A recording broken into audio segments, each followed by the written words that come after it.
Okay, so hello everyone. Very good morning to all of you, and welcome to Ashish Malik civil service classes. आपके economy classes में आपका बहुत ज़्यादा स्वागत है. एक बार कंफर्म कर दीजिए if it's all good with the audio video, और ग्रुप पे मैसेज एक बार ड्रॉप कर दो. नैन्सी दीक्षिता, आप अपने व्हाट्सएप ग्रुप पे भी एक बार मैसेज डाल दीजिए that the class is live and हम जो है तैयार हैं आज की क्लास के लिए. सो एक बार ज़रूर ड्रॉप कीजिएगा एक मैसेज ग्रुप में.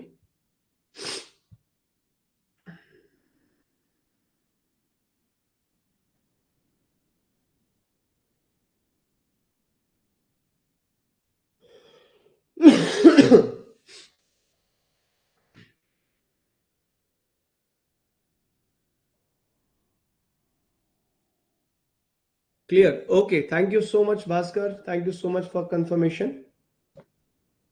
चलिए then, let's begin. Let's start आज की क्लास.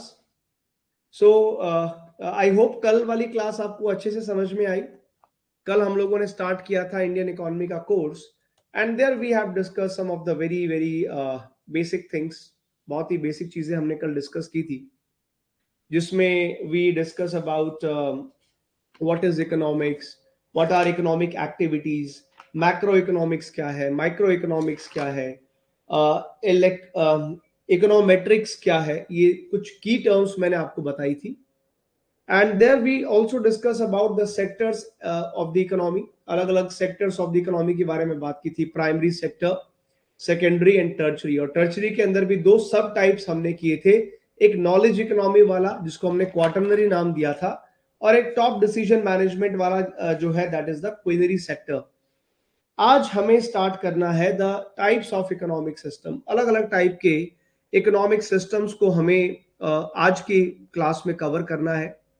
कल मैंने आपको एक रफ आइडिया दिया था और बताया था कि भाई कई सारे चैलेंजेस थे ह्यूमैनिटी के सामने, और सबसे बड़ा चैलेंज यही था कि जितने भी असेंशियल रिसोर्सेज हैं, जो असेंशियल गुड्स एंड सर्विसेज हैं, वो कैसे प्रोड्यूस की जाए, किस तरह से प्रोड्यूस की जाए, किसके लिए प्रोड्यूस की जाए, कैसे उनको डिस्ट्रीब्यूट किया जाए. It was the biggest challenge. और इसी चैलेंज में कुछ बेसिक क्वेश्चंस जो हमने कल समझे थे, वो भी मैंने आपके साथ डिस्कस किए थे. कि किसी भी इकोनॉमी में, किसी भी कंट्री में क्या प्रोड्यूस करना है, कैसे प्रोड्यूस करना है, और किसके लिए प्रोड्यूस करना है. आपको याद है हमने थ्री बेसिक क्वेश्चंस थे हमारे सामने, और उन्हीं तीन बेसिक क्वेश्चंस के आंसर जो हमने कल देखे थे, where we were discussing what to produce, how to produce, and for whom to produce.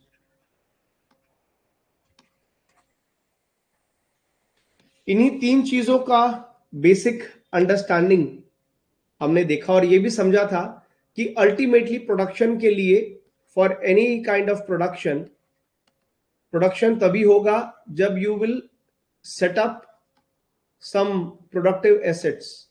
आपको कोई ना कोई प्रोडक्टिव एसेट आपको एस्टैब्लिश करना पड़ेगा. And to set up that productive asset you need investment, right.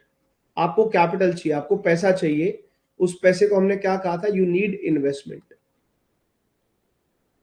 और इन्हीं सब बेसिक सवालों के जवाब में हमने दुनिया में तीन मेजर इकोनॉमिक सिस्टम बनते देखे. आंसर इकोनॉमिक सिस्टम क्या बताया था मैंने, the way of organizing an economy, way of organizing the economy. कैसे आप ऑर्गेनाइज करते हो, कैसे ये सारे आप सॉल्व करते हो क्वेश्चंस, और उसमें जिस तरह से आपने अपनी इकोनॉमी को ऑर्गेनाइज किया, उसी को हमने कहा था that is what you called as economic system.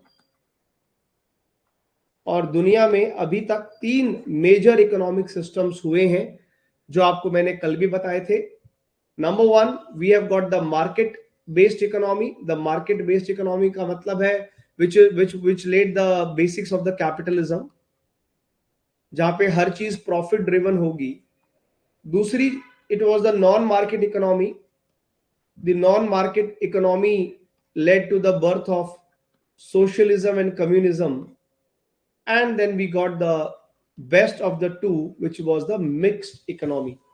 आज की क्लास में we have to understand, we have to learn about these three economic systems. one by one करके इनको जो है हम अल्टीमेटली सॉल्व करेंगे.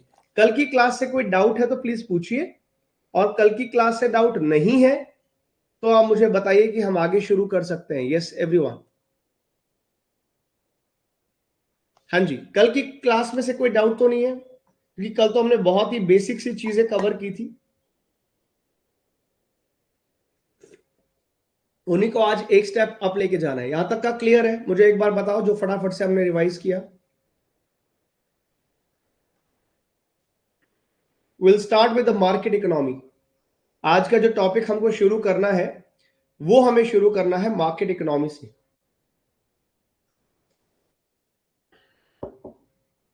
Yes, okay, great, thanks Bhaskar. Please put up the heading as the market economy और the market economic system. आप कुछ भी लिख सकते हैं, चॉइस इज योर्स. सो आज का first system is the market economy.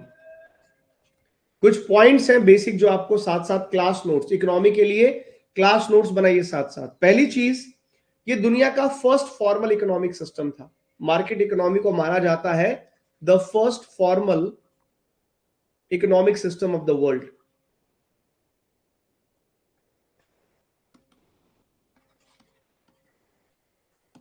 जिसका ओरिजिन अगर आप देखिएगा, इस पूरे कॉन्सेप्ट का जो ओरिजिन है, उस ओरिजिन का क्रेडिट देना पड़ेगा. There was a Scottish philosopher, और उन स्कॉटिश फिलोसोफर का नाम था, he was a philosopher also, he was philosopher economist also. so Scottish philosopher economist नाम था एडम स्मिथ. आपने जरूर ये नाम सुना होगा. इकोनॉमी में इनका नाम ना आए ऐसा हो नहीं सकता. so Adam Smith was the person responsible for the birth of the concept of market economy. इन्होंने एक किताब लिखी थी. इन्होंने एक अपना इनका एक काम है, इनका एक बहुत बड़ा इन्होंने एक रिसर्च किया था which was about the wealth of the nations. तो वेल्थ ऑफ नेशंस करके इनका काम है, जिसमें इन्होंने समझाया कि दुनिया भर के जो इकोनॉमिक सिस्टम कैसे काम कर रहे हैं, और जिस जिस कंट्री में वेल्थ क्रिएट हुई है, वेल्थ जनरेट हुई है, उसकी वेल्थ जनरेशन के पीछे कारण क्या है. तो वो सब चीजें जो है हमें समझाई गई थी, बताई गई थी. अब इसमें कुछ की आइडियाज हैं जो एडम स्मिथ ने रखे थे. तो पूरी मार्केट इकोनॉमी, मार्केट सिस्टम के पीछे के जो कुछ बेसिक आइडियाज है, that we need to learn. ठीक है, चलो तो फटाफट से जरा मार्केट इकोनॉमी से रिलेटेड एडम स्मिथ के क्या क्या आइडियाज थे जिस वजह से पूरा सिस्टम बना. So please put the heading as the key ideas of market economy by Adam Smith. इन्होंने क्या अपने आइडियाज रखे थे इस सिस्टम के पीछे. पहली चीज, फर्स्ट आइडिया, इन्होंने बोला भाई देखो ऐसा है, कोई भी गुड्स और सर्विसेज जो प्रोड्यूस होती है ना, उस गुड्स और सर्विस प्रोड्यूस करने के पीछे का कोई भी इंसान, कोई भी कंपनी, कोई भी इंडिविजुअल, कोई भी गुड्स एंड सर्विसेज बनाता है, उस इंसान का अपना सेल्फ इंटरेस्ट होना जरूरी है. सो इन्होंने कहा it is the self interest. Self interest किसका? Of individual, of any firm, any organization, any company to carry out the economic activity. To carry out economic activity. अगर मेरा उसमें कोई स्वार्थ नहीं है, अगर मेरा कोई फायदा नहीं हो रहा, तो फिर मैं क्यों इकोनॉमिक एक्टिविटी करूंगा. यानी इस सिस्टम के हिसाब से यहां पे आइडिया ये है कि हर इंडिविजुअल, हर फर्म जो भी इकोनॉमिक एक्टिविटी करती है, उसके पीछे, हम जानते हैं इकोनॉमिक एक्टिविटी क्या है. वी नो इकोनॉमिक एक्टिविटी वो है जहां पे मनी इन्वॉल्व है, और मनी इन्वॉल्वमेंट का अल्टीमेट ऑब्जेक्टिव भी प्रॉफिट ड्रिवन है. तो जब तक मेरे पास कोई सेल्फ इंटरेस्ट ना हो, जिसमें मेरा फायदा ना हो, वो इकोनॉमिक एक्टिविटी मैं नहीं करूंगा. मैं आप लोगों को पढ़ा रहा हूं ठीक है, मैं आप लोगों के लिए वेलफेयर कर रहा हूं, आप लोगों के बारे में सोच रहा हूं, बट अल्टीमेटली कहीं ना कहीं मेरा ऑब्जेक्टिव पैसा भी तो होगा, मुझे भी अपना घर चलाना है, दो पैसे मुझे भी कमाने हैं। अगर मेरा सेल्फ इंटरेस्ट ही इन्वॉल्व नहीं होगा तो मार्केट इकोनॉमी में कोई कोई जो इकोनॉमिक एक्टिविटी पॉसिबल नहीं है। यानी इसीलिए ये कैपिटलिज्म क्या कैसे आया, कॉन्सेप्ट यहीं से निकला कि जब तक किसी इंसान का खुद का प्रॉफिट, खुद का सेल्फ इंटरेस्ट नहीं है, वो इकोनॉमिक एक्टिविटी नहीं करेंगे। ठीक है, और अल्टीमेटली जिस चीज में मेरा सेल्फ इंटरेस्ट है, जिस चीज में मेरा प्रॉफिट इन्वॉल्व है, जिस चीज में मेरा सेल्फ इंटरेस्ट है या मेरा प्रॉफिट इन्वॉल्व है, accordingly I am going to produce goods and services. जो गुड्स एंड सर्विसेज प्रोड्यूस होंगी मैं वही करूंगा प्रोड्यूस जिसमें मेरे को बेनिफिट लगेगा, जिसमें मेरा प्रॉफिट बनेगा। और इस मोटिवेटिंग फैक्टर को, बहुत इंटरेस्टिंग चीज बता रहा हूं, एंड दिस मोटिवेटिंग फैक्टर, क्या है motivating factor? Self interest and profit. ये जो मोटिवेटिंग फैक्टर है, सेल्फ इंटरेस्ट कहो, प्रॉफिट कहो, इसको एक पर्टिकुलर टर्म दी गई है। This motivating factor was called invisible hand. Invisible hand by Adam Smith. Invisible hand was also called as animal spirit.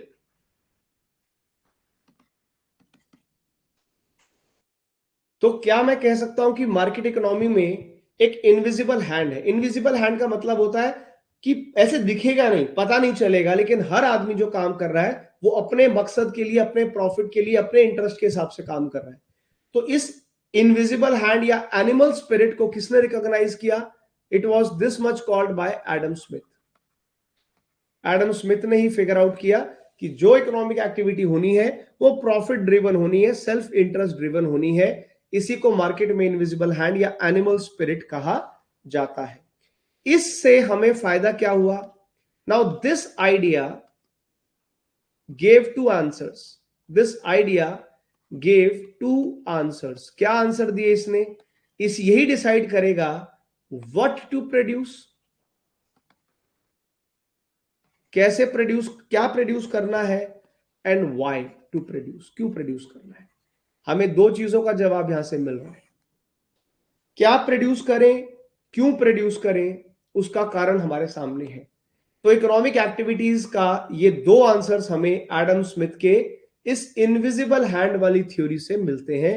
और इस इनविजिबल हैंड की थ्योरी ने एक बेसिक फाउंडेशन रख दी मार्केट इकोनॉमी के लिए। Are we clear with this first idea of Adam Smith? ये पहला आइडिया क्लियर हो गया।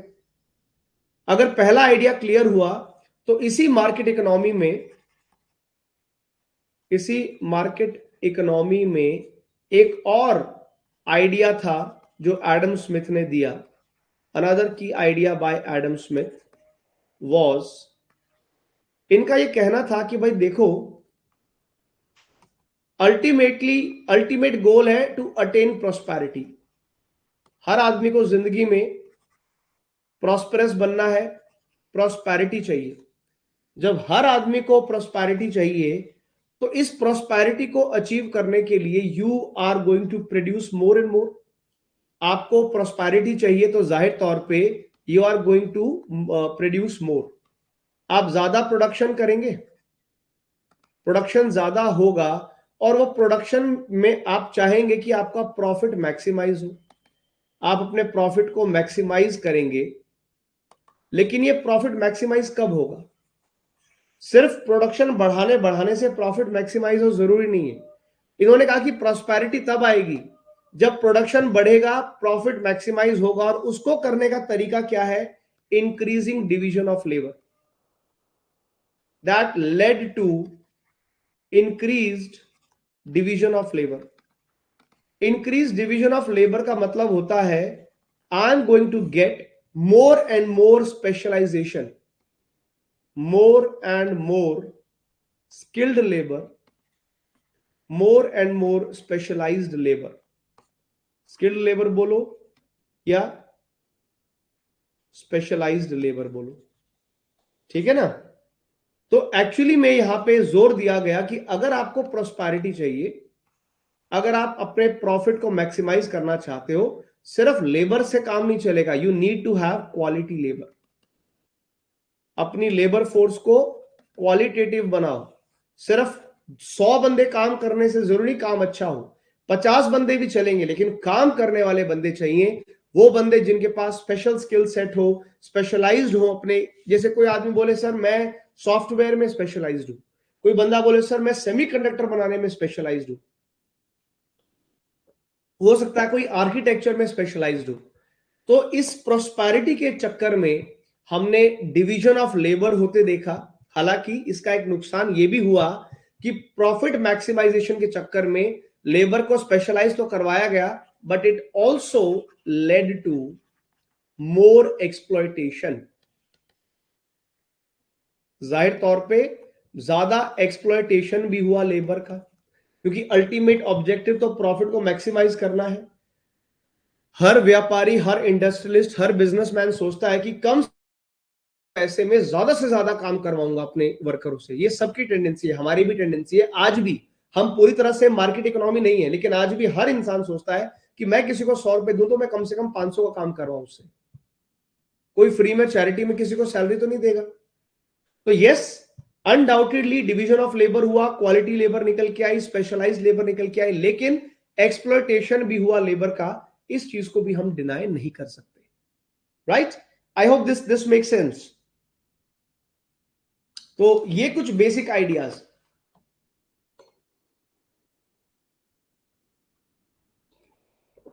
और इस चीज के पीछे एडम स्मिथ ने एक और बड़ा इंटरेस्टिंग आइडिया दिया, जो तीसरा आइडिया दिया एडम स्मिथ ने।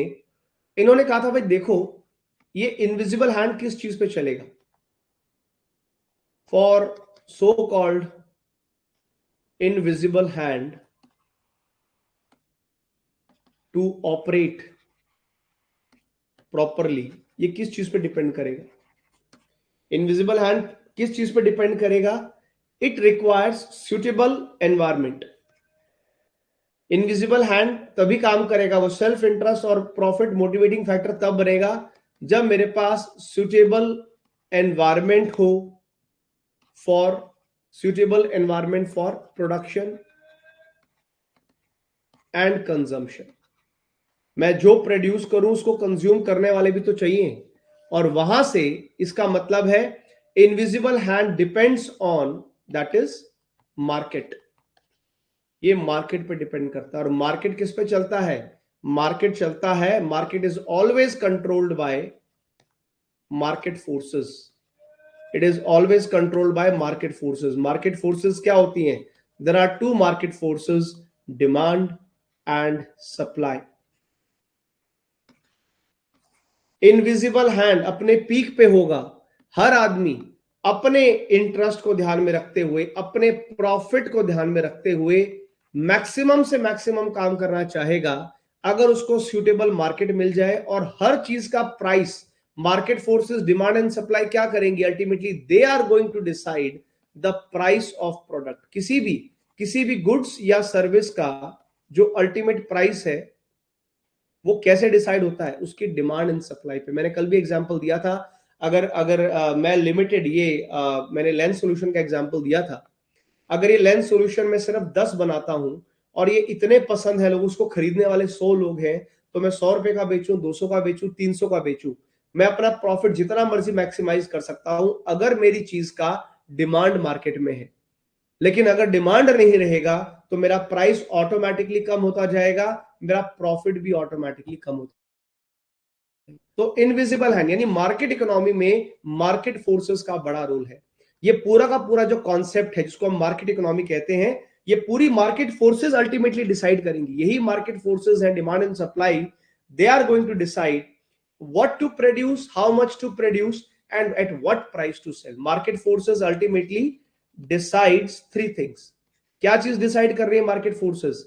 व्हाट टू प्रोड्यूस, क्या करना है प्रोड्यूस, डिमांड किस चीज की है, हाउ मच टू प्रोड्यूस, और कितना प्रोड्यूस करूं। अगर मेरे को रोज के लोग बोलेंगे सर आपके रोज मेरे को 100 ऑर्डर रोज के आएंगे, तो मैं 10 की बजाय 100 बॉटल बनाऊंगा। तो क्या प्रोड्यूस करना है? Lens solution. क्यों? लेंस सॉल्यूशन की डिमांड है, पीपल लाइक इट। कितना प्रोड्यूस करूंगा, जितने मेरे पास ऑर्डर आते जाएंगे उतना मैं प्रोडक्शन करता जाऊंगा।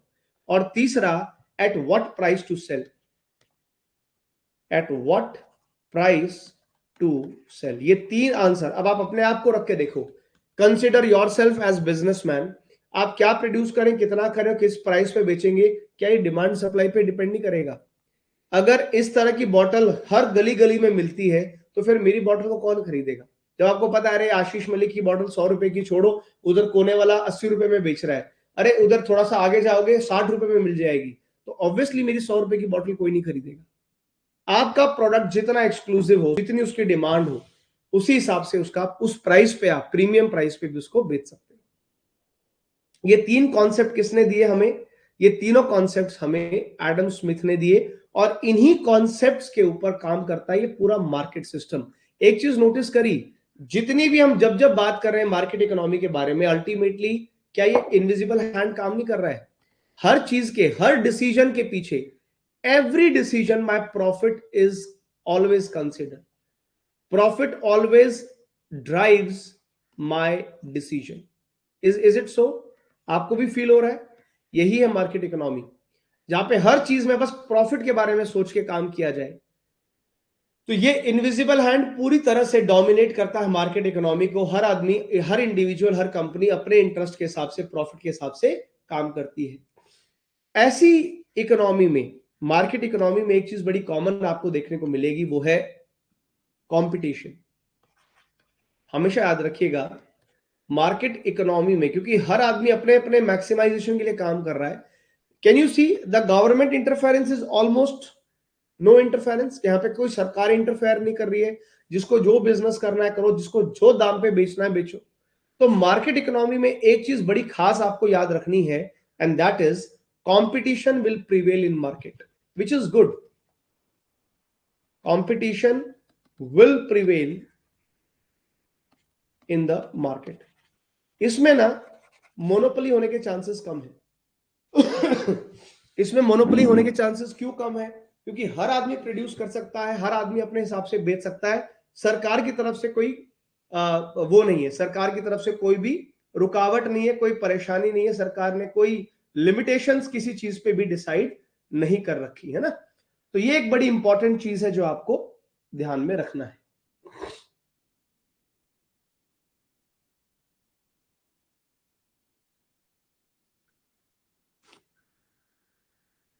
Is it clear everyone?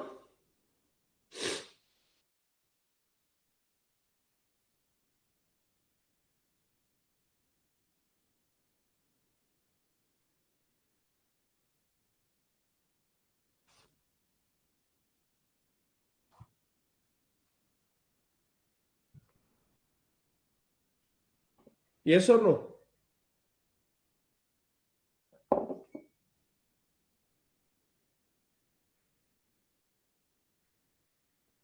Okay, please tell me if we are clear up to this point. यहां तक सबको समझ में आ रहा है?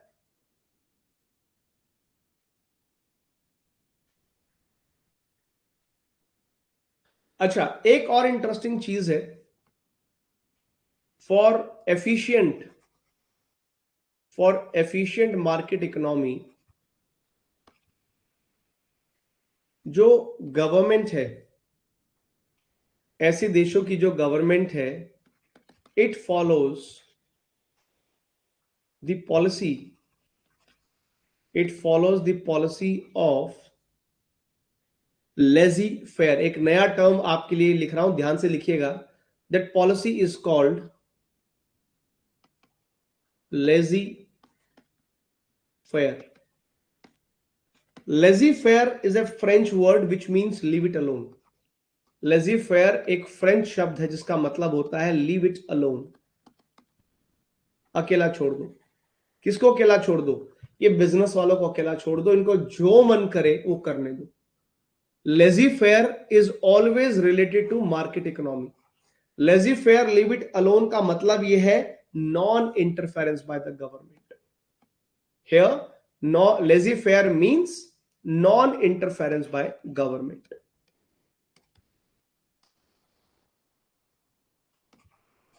जैसे गवर्नमेंट आके ये नहीं कहेगी नहीं भाई तुम ये आशीष तुम ये बॉटल 100 रुपए की नहीं बेच सकते, तुमको 70 रुपए बेचना पड़ेगा। मैं 100 की बेचूं, 200 की बेचूं, 400 की बेचूं, मेरी मर्जी है। मैं अपने कस्टमर के हिसाब से प्राइस चार्ज करूंगा। गवर्नमेंट इस पे कोई लिमिट नहीं लगा सकती। गवर्नमेंट नहीं बोलेगी कि नहीं ये बॉटल का प्रोडक्शन बढ़ाओ या प्राइस कम करो। सरकार कोई प्राइस और डिमांड के उसमें डिमांड सप्लाई में कोई इंटरफेरेंस नहीं करेगी। ये होती है मार्केट इकोनॉमी। जैसे कि यूएस की सरकार कहती है बिजनेस करो, जिसको जो करना है करो, हम बीच में इंटरफेयर नहीं करेंगे, लाइसेंस लो, ये नहीं करना वो नहीं करना, भाई काम करो जितना मर्जी काम करो। Non interference by the government. ऐसा माना जाता है मार्केट इकोनॉमी में सरकार का जितना कम इंटरफेरेंस होगा, it is always going to have better economic performance. ये थॉट मैं नहीं कह रहा कि ऐसा होता ही है, but as per market economy ये माना जाता है कि सरकार का जितना मिनिमम इंटरफेरेंस उतना ही बेटर इकोनॉमिक परफॉर्मेंस, उतना बेटर इकोनॉमिक परफॉर्मेंस आपको देखने को मिलता है।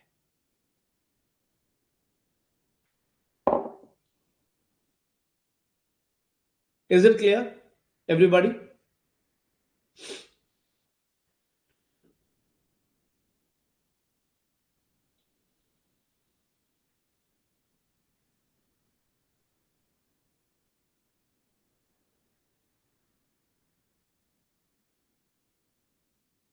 Clear, everyone?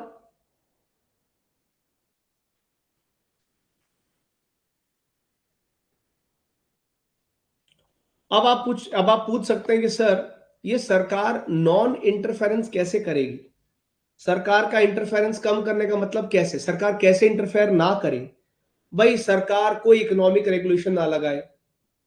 There is no economic regulation, है ना। सरकार जो है या तो कोई टैक्स ना लगाए, नो टैक्स, और लगाए तो बहुत ही मिनिमम टैक्सेस लगाए। तो अपना सरकार टैक्स फ्रेंडली सिस्टम बना दे, भाई कॉर्पोरेट वॉर्पोरेट को कॉर्पोरेट टैक्स कम कर दिया। इसका फॉर एग्जांपल समझिए, अभी अभी डोनाल्ड ट्रंप ने क्या बोला? डोनाल्ड ट्रंप ने आती क्या बोला? I am going to reduce the corporate taxes. मैं कॉर्पोरेट टैक्स को कम कर दूंगा। कॉर्पोरेट टैक्स कम कर दूंगा तो भाई करो बिजनेस, करो खूब सारा प्रॉफिट। पहले तुमको अपने प्रॉफिट का 20% 25% सपोज टैक्स देना होता था, अब सरकार कह रही है कि 15% टैक्स देना है। तो सीधे सीधे तौर पे तुमने कॉर्पोरेट्स का 10% टैक्स माफ कर दिया। और ये परसेंटेज में छोड़िए, ये करोड़ों में मामला होता है, करोड़ों करोड़ों का मामला है, राइट। तो आपने कॉर्पोरेट टैक्स कम करके आपने ये डिसाइड कर दिया कि हम आपका टैक्स कम करेंगे, आप अपना बिजनेस बढ़ाओ। ये है मार्केट इकोनॉमी के फंडे। इस पूरे सिस्टम को, इस मार्केट इकोनॉमी को एक और नाम दिया गया, market economy so called system of natural liberty. Market economy so called the system of natural liberty. और ये वर्ड, ये सिस्टम ऑफ नेचुरल लिबर्टी भी किसने बोला था? ये भी एडम स्मिथ ने ही नाम दिया था। उसके हिसाब से मार्केट इकोनॉमी एक नेचुरल लिबर्टी का सिस्टम है जहां पे हर आदमी फ्री है अपनी मर्जी से चीजें बनाने में और बेचने में, बिना किसी इंटरफेरेंस के। अब बहुत मजेदार बात बताता हूं। मार्केट इकोनॉमी समझ गए, मार्केट इकोनॉमी से जुड़े हुए एडम स्मिथ के सारे आइडिया समझ गए, तो बहुत बढ़िया बात है। अगर सारे आइडिया समझे तो एक चीज और जान लीजिए मेरे भाई, कि अल्टीमेटली ये जो पूरा आइडिया था, this idea of market economy by Adam Smith, इसने दो तरह के सिस्टम दुनिया में पैदा किए। इस मार्केट इकोनॉमी के आइडिया से दो सिस्टम दुनिया में पैदा हुए, एक जिसको कहा गया कैपिटलिज्म, और दूसरा जिसको कहा गया फ्री मार्केट इकोनॉमी। दोनों में फर्क है। क्या फर्क है समझाता हूं। तो एक तरफ है फ्री मार्केट इकोनॉमी और एक तरफ कैपिटलिज्म। तो आप मार्केट इकोनॉमी को भी फर्दर दो ब्रांचेस में या दो type, two major economic systems में कह सकते हो। दीज कैपिटलिज्म और free market economy are the two major economic system which was given birth by the concept of market economy. देखो मार्केट इकोनॉमी जो अभी आपने पढ़ा, इट्स अ कॉन्सेप्ट. इस मार्केट इकोनॉमी के कॉन्सेप्ट की वजह से दो सिस्टम बने दुनिया में, कैपिटलिज्म और फ्री मार्केट इकोनॉमी. ठीक है. अब दोनों में डिफरेंस क्या है सर? थोड़ा डिफरेंस भी देख लेते हैं. अगर कल को कोई क्वेश्चन आ जाए भी कैपिटलिज्म फ्री मार्केट इकोनॉमी, तो सर हमें लगता है एक ही चीज है. एक नहीं है, थोड़ा फर्क है. कैपिटलिज्म के अंदर मेजर फोकस किस बात पे होता है? कैपिटलिज्म का मेन फोकस है creation of wealth. It focuses on creation of wealth. धन कैसे पैदा किया जाए, कैसे पैसा बनाया जाए. Wealth creation and ownership of productive assets.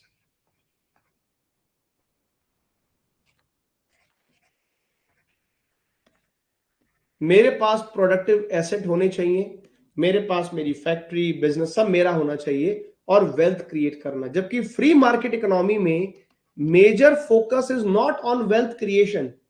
Major focus is exchange of wealth, not creation of the wealth. Wealth creation will be done by capitalism. Free market economy is all about, the main focus is exchange of wealth, not creation of wealth. यहां पे main focus होता है on production and supply of goods and services. Production and supply of goods and services. जबकि capitalism में it's all about कि मेरे पास productive assets होने चाहिए, मैं प्रोडक्शन कर दूंगा, डिस्ट्रीब्यूशन का झंझट मेरा नहीं है. जबकि free market economy is about exchange of. और वेल्थ एक्सचेंज कब होगी? जब कोई प्रोड्यूस करेगा, उसको कोई सप्लाई करेगा, कोई कंज्यूम करेगा. ये फ्री मार्केट इकोनॉमी में प्रोडक्शन भी है, उसका ट्रांसपोर्टेशन भी है, और उसका कंजम्पशन भी है. जबकि capitalism is all about just creation of the wealth and owning or acquiring productive assets of production. Are we able to understand? So ये basic difference है दोनों के concept में. Capitalism के केस में there might be some government regulation. Capitalism के अंदर there might be some government regulation. थोड़ा बहुत इसमें गवर्नमेंट रेगुलेट कर सकती है कुछ चीजों को, but of course private owners will have monopoly on market. हालांकि गवर्नमेंट का कुछ जगह पे रेगुलेशन होगा, थोड़ा बहुत रेगुलेशन होगा, बट ओवरऑल कैपिटलिज्म के अंदर प्राइवेट ओनर्स जो हैं, जो भी प्राइवेट ओनर्स हैं, प्राइवेट बिजनेसमैन जो हैं, they are going to have monopoly. उन्हीं की ओवरऑल मोनोपोली रहेगी. thus prevent competition.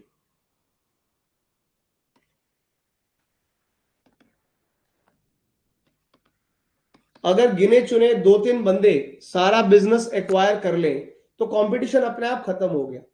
आज हमारे देश में कितने टेलीकॉम सेक्टर हैं? क्या आपको लगता है कि इंडिया का जो टेलीकॉम सेक्टर है, क्या उसमें कंपटीशन बचा है? नहीं बचा. घूम फिर के 3 नाम तुम्हारे सामने हैं, जियो, एयरटेल, वोडाफोन आइडिया. आज मुझे बता दो चौथा कौन सा नेटवर्क यूज कर रहे हो. इसी तरह से अगर आप सीमेंट इंडस्ट्री को देखोगे, अल्टीमेटली सीमेंट इंडस्ट्री में 2 ही बड़े प्लेयर बचेंगे, अंबानी जो अदानी ग्रुप है, और आपका जो आदित्य बिरला ग्रुप है. अल्टीमेटली यही 2 ग्रुप्स छोटी छोटी सीमेंट की कंपनीज को एक्वायर करते जा रहे हैं. तो कैपिटलिज्म के अंदर फोकस है क्रिएशन ऑफ वेल्थ पे, ऑनरशिप ऑफ प्रोडक्टिव एसेट्स पे.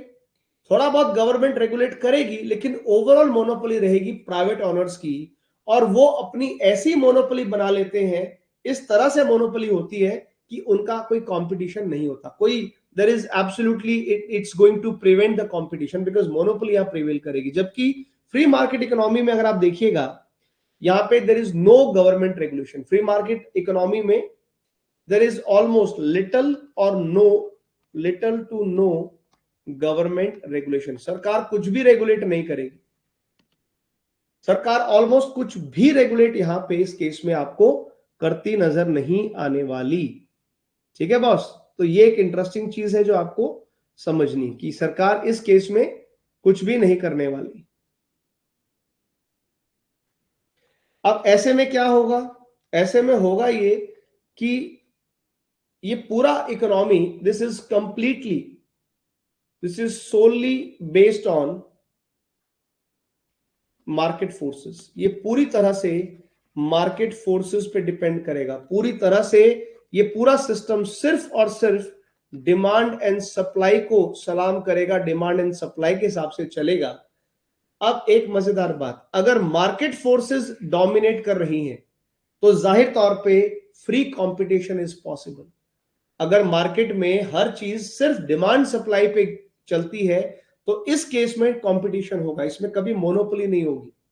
मोनोपोली कब होती है? जब कंपटीशन ना हो। मोनोपोली ये है कि आज अगर रिलायंस जियो बोले कि 200 नहीं 400 रुपए का रिचार्ज करवाना पड़ेगा तो तुम करवाओगे, तुम्हारे पास ऑप्शन क्या है? अगर ये तीनों टेलीकॉम सेक्टर वाले बोले कि आज से तुम्हारा फोन का बिल डबल कर दिया है, तुम्हारे पास ऑप्शन नहीं है कि तुम किसी चौथे, पांचवें, छठे टेलीकॉम ऑपरेटर के पास चले जाओ। तुम कहां स्विच करोगे? अगर तीनों ने मिलकर अपने टैरिफ बढ़ा दिए तो हमको पे करना पड़ेगा, तो होगी ना मोनोपोली। लेकिन फ्री मार्केट इकोनॉमी के अंदर क्योंकि हर चीज purely and only market force पे चलती है, इवन गवर्नमेंट भी रेगुलेट नहीं करती है, इसीलिए फ्री कंपटीशन इज पॉसिबल। इसीलिए फ्री कंपटीशन इज पॉसिबल। यहां पे चांसेस हैं, यहां पे बिल्कुल पॉसिबल है, फ्री मार्केट कंपटीशन हो सकता है क्योंकि डिमांड सप्लाई पे हर चीज उसी पे जो है जा करके आपकी डिपेंड करती है। पॉइंट समझ में आ गया? ये डिफरेंस समझ में आ गया?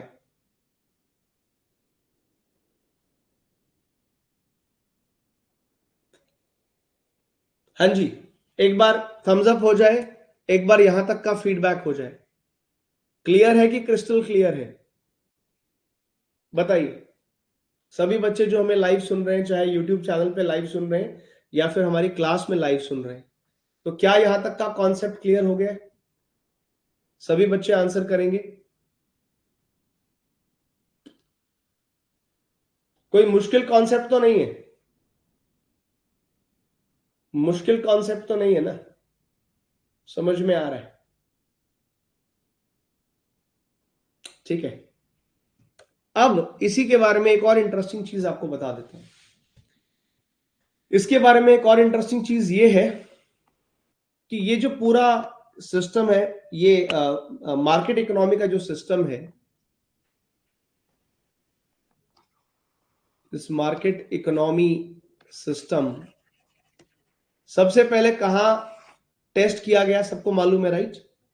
सच economic system was first tested in USA. Guess करोगे कब?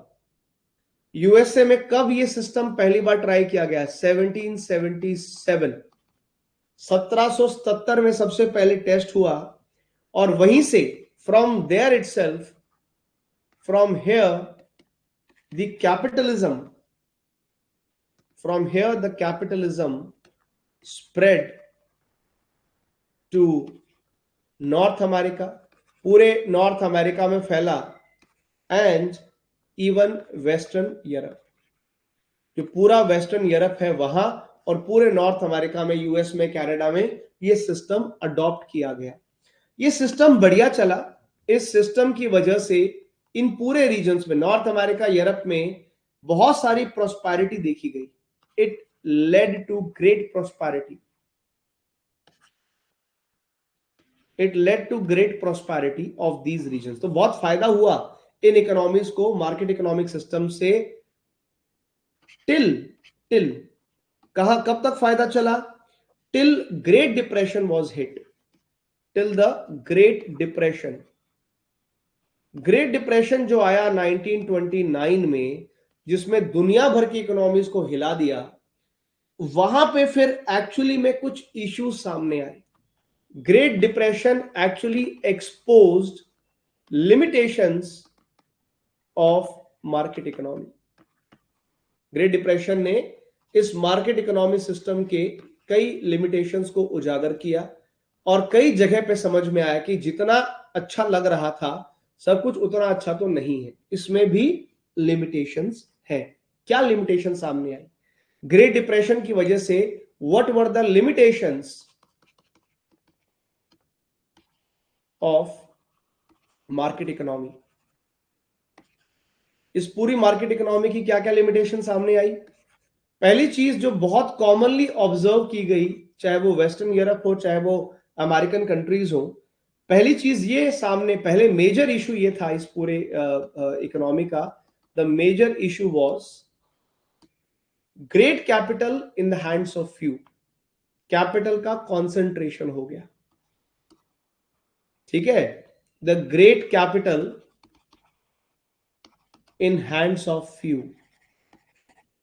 थोड़े से ही लोगों के पास में बहुत सारा धन इकट्ठा हो गया, so that led to concentration of capital. कुछ लोग, चुनिंदा लोग बहुत अमीर बन गए, कॉन्सेंट्रेशन ऑफ वेल्थ हो गया, ठीक है। इस वजह से while majority remained poor,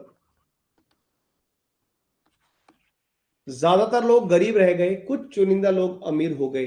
तो ऊपर ऊपर से तो प्रोस्पेरिटी दिख रही थी, बट अब समझ में आया कि यार इस मार्केट इकोनॉमी की वजह से, क्योंकि आपने सबको फ्रीडम दे रखी है, तो अल्टीमेटली देखा जाए ये क्यों हुआ, कॉन्सेंट्रेशन ऑफ वेल्थ क्यों हुआ? क्योंकि ownership of productive assets limited थी। जो आप कह रहे थे ना कि ऑनरशिप जो थी of productive assets, it's was limited. क्या सबके पास प्रोडक्टिव एसेट्स थे? नहीं। जिन जिन के पास प्रोडक्शन कैपेसिटी थी वो अमीर हो गए, और ये गरीब they simply led the life of worker. ये तो बेचारे मजदूर बन के रह गए। एक फैक्ट्री में 100 लोग काम करते हैं, फायदा एक उस आदमी को हो रहा है जिसकी फैक्ट्री है, और वो 100 मजदूर जो है वो गरीब के गरीब रह गए। तो that system, this particular system, market economy, actually led to great economic inequality, great economic divide, great economic inequality पैदा हुई। और जो समझ में आया, हमें करीब करीब 150 साल के बाद समझ में आया, मगर समझ में आया कि कुछ ही लोग अमीर बन रहे हैं, मैक्सिमम लोग को गरीब जिंदगी जी रहे हैं। तो खूब सारी इकोनॉमिक इनइक्वालिटी हुई इस सिस्टम की वजह से। दूसरी बड़ी समस्या, और ऊपर से एक और बड़ी प्रॉब्लम ये नजर आई कि यहां पे स्टेट के रोल के ऊपर क्वेश्चन आ गया। भाई सरकारें कर क्या रही हैं? फिर स्टेट का रोल क्या है? कि स्टेट का तो जो रोल है, स्टेट ऑलमोस्ट निग्लेक्टेड, पूरी तरह से ही निग्लेक्ट कर दिया इट्स वेलफेयर रोल। स्टेट ने, सरकार ने लेजी फेयर बोल के, नो इंटरफेरेंस बोल के, सरकार ने तो किसी के भले के बारे में नहीं सोचा। कोई वेलफेयर पॉलिसी नहीं बनाई गई ये सोच के कि हर आदमी अपनी मर्जी का मालिक है, अपने हिसाब से कमाएगा, अपने हिसाब से खाएगा, लेकिन ये नहीं सोचा कि गरीबों का वेलफेयर तो करना है। ये लिमिटेशंस हमारे सामने जो आई, ये बहुत बड़े सवाल थे, बहुत बड़ी प्रॉब्लम्स थी। तो गरीबों के लिए कोई वेलफेयर नहीं हुआ इस सिस्टम में। उल्टा जो गरीब थे और गरीब हो गए, उनकी परचेजिंग पावर बहुत ड्रास्टिकली रिड्यूस हो गई। सरकार के द्वारा कोई वेलफेयर पॉलिसी नहीं बनाई गई, और इकोनॉमिक इनइक्वालिटी बढ़ती ही चली गई। यहां पे ये जब सारी समस्या आई, फिर एक इंसान ने बड़ा अच्छा सजेशन दिया, और ये सारी समस्या जो थी, इनकी वजह से ग्रेट डिप्रेशन का प्रॉब्लम था। तो फिर सॉल्यूशन कहां से निकल के आया? फिर there was a person called as John Keynes, father of macroeconomics भी कहा जाता है, is the father of macroeconomics. इन्होंने सजेस्ट किया था इन इकोनॉमीज को कि आप, he suggested market economies to adopt some features from non market economy. इन्होंने बोला कि भैया जो नॉन मार्केट इकोनॉमी है, उनके कुछ कैरेक्टरिस्टिक्स को आपको ऐड करना पड़ेगा। ये पूरी तरह से, ये मार्केट इकोनॉमी, कैपिटलिज्म नहीं चल सकता। देख लिया कैपिटलिज्म का रिजल्ट, आ गए ग्रेट डिप्रेशन में। तो ग्रेट डिप्रेशन से बाहर निकलना है तो कुछ कुछ नॉन मार्केट इकोनॉमी जो है उनका आपको सिस्टम करना पड़ेगा if you really want to correct your crisis. ये क्राइसिस से बाहर निकलने के लिए कुछ कीजिए। और नॉन मार्केट इकोनॉमी में क्या चीज अडॉप्ट की गई? Government interference. स्टेट के द्वारा इंटरफेयर किया गया, स्टेट के द्वारा थोड़ा बहुत इंटरफेयर किया गया, जिस वजह से कुछ प्रो पुअर पॉलिसीज के बारे में भी सोचा गया। कुछ प्रो पुअर पॉलिसीज आई, थोड़ा बहुत लोगों का वेलफेयर हुआ। ये सिस्टम यहां से, तो एक तरह से देखा जाए तो जॉन केन्स के इस सजेशन की वजह से समहाउ ये बेस तैयार करता है। फ्यूचर में यही मिक्स्ड इकोनॉमी को जन्म देगा। भविष्य में यही मार्केट इकोनॉमी का नॉन मार्केट की कैरेक्टरिस्टिक्स अपनाना और नॉन मार्केट का मार्केट की सिस्टम अपनाना, फ्यूचर में it led to mixed economic system. लेकिन ये बाद में, सबसे पहले फ्रांस ने ट्राई किया था 1944 में, बाकी जगह पे धीरे धीरे करके मिक्स्ड इकोनॉमी का कॉन्सेप्ट आया। लेकिन जॉन केन्स ने सजेशन दिया था मार्केट इकोनॉमिक्स को कि तुम अगर रिजिडली अपनी इकोनॉमी फॉलो करोगे तो नहीं होगा और ज्यादा समस्या बढ़ेगी। तो फाइनली जॉन केन्स का रोल बड़ा इंपॉर्टेंट माना जाता है। Please tell me if you are clear up to this point, everyone, everybody. ये वाला पॉइंट समझ में आया?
Clear everyone?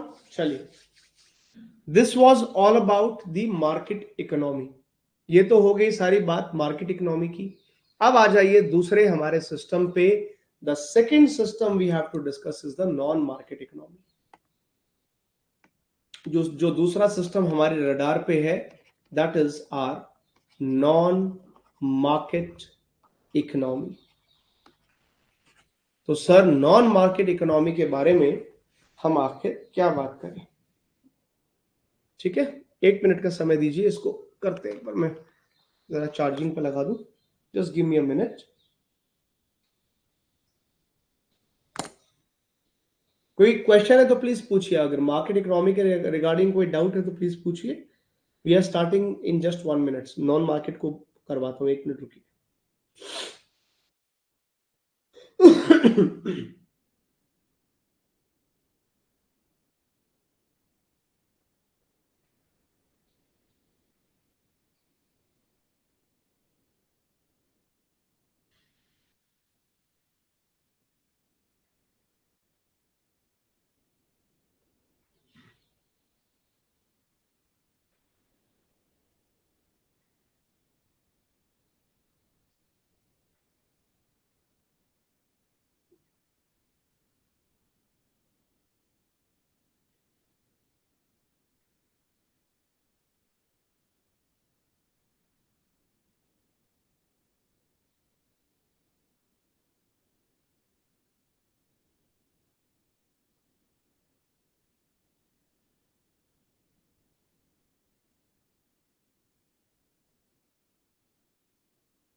चलिए जी, सो ये हो गया हमारा मार्केट। कुछ क्वेश्चंस आए क्या?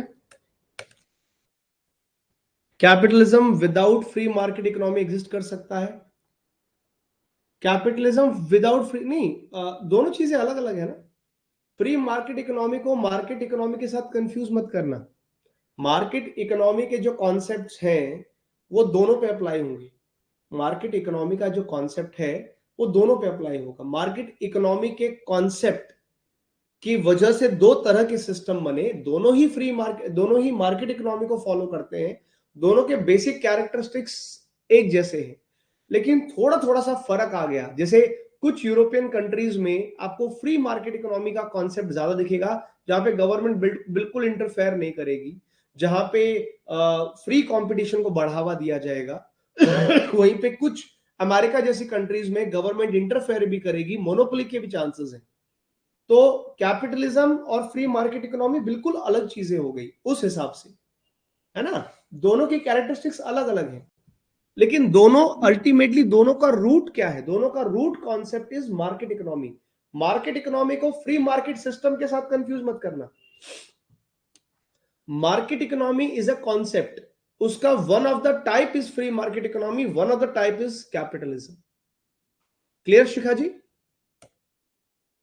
चलो अब आ जाओ जरा नॉन मार्केट इकोनॉमी पे। अब नॉन मार्केट इकोनॉमी का जो पूरा आइडिया है, इस आइडिया की रूट्स कहां है?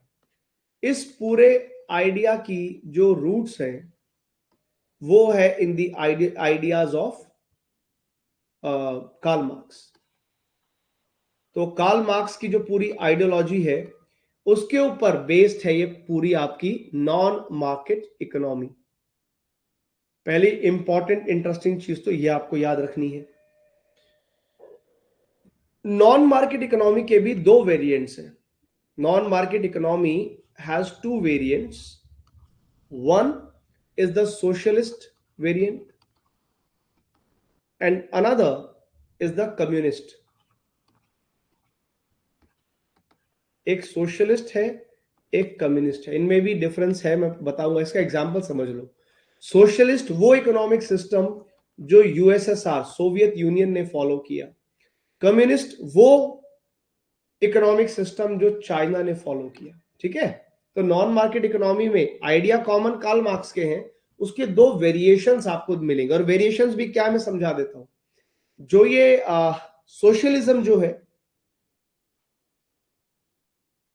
जो सोशलिज्म है जो यूएसएसआर में फॉलो हुआ, यहां पे ये माना गया कि भाई प्राइवेट का कोई इंटरफेरेंस नहीं, प्राइवेट का कोई कॉन्सेप्ट नहीं चाहिए, ये फ्री मार्केट इकोनॉमी नहीं चाहिए, सब कुछ स्टेट कंट्रोल करेगा, सब कुछ सरकार कंट्रोल करेगी, सरकार डिसाइड करेगी क्या बनेगा, कितना बनेगा, कैसे बनेगा, सब कुछ सरकार के हाथ में। सोशलिज्म के अंदर यह कहा गया कि भाई स्टेट जो है ना, ultimately it is the state, the government that has control over ownership of only natural resources. State की पूरी तरह से ऑनरशिप है, स्टेट की पूरी तरह से ऑनरशिप होगी ओवर नेचुरल रिसोर्सेज ओनली। देश के जितने भी नेचुरल रिसोर्सेज हैं सिर्फ उनके ऊपर स्टेट का ऑनरशिप है। जबकि कम्युनिस्ट जो आइडियोलॉजी है, जो कम्युनिज्म है, उसमें एक स्टेप और आगे जाया गया। कम्युनिज्म कहता है कि स्टेट का जो ऑनरशिप है, state is going to control natural resources plus as well as labour. Communism में स्टेट कंट्रोल करेगा, नेचुरल रिसोर्सेज को भी कंट्रोल करेगा, वो तो उसमें भी था सोशलिज्म में, लेकिन नेचुरल रिसोर्सेज के साथ साथ इवन लेबर को भी कंट्रोल करेगा। ये एक एक्स्ट्रा चीज है जो कम्युनिज्म के साथ जुड़ी है। तो यूएसएसआर में, सोवियत यूनियन में, हर नेचुरल रिसोर्सेज के ऊपर कंट्रोल स्टेट का था, लेकिन उसमें लेबर वॉज फ्री। सोशलिज्म के अंदर if you see, labour was free, labour पे कंट्रोल नहीं था। लेकिन कम्युनिज्म में नेचुरल रिसोर्सेज के साथ साथ लेबर के ऊपर भी कंट्रोल करेगा। लेबर, इसमें लेबर पे कंट्रोल का मतलब क्या है? वो डिसाइड करेंगे किसको कहां काम करना है, किसको कितना काम करना है, किसको क्या मिलेगा। तो कम्युनिज्म और ज्यादा टाइट सिस्टम है, रिसोर्सेज के साथ साथ लेबर पे भी कंट्रोल आपने कर दिया। और ओवरऑल जो नॉन मार्केट इकोनॉमी है, चाहे वो कम्युनिज्म हो चाहे वो सोशलिज्म हो, नॉन मार्केट इकोनॉमी को, क्योंकि अल्टीमेटली यहाँ पे सारा कंट्रोल कौन कर रहा है? स्टेट।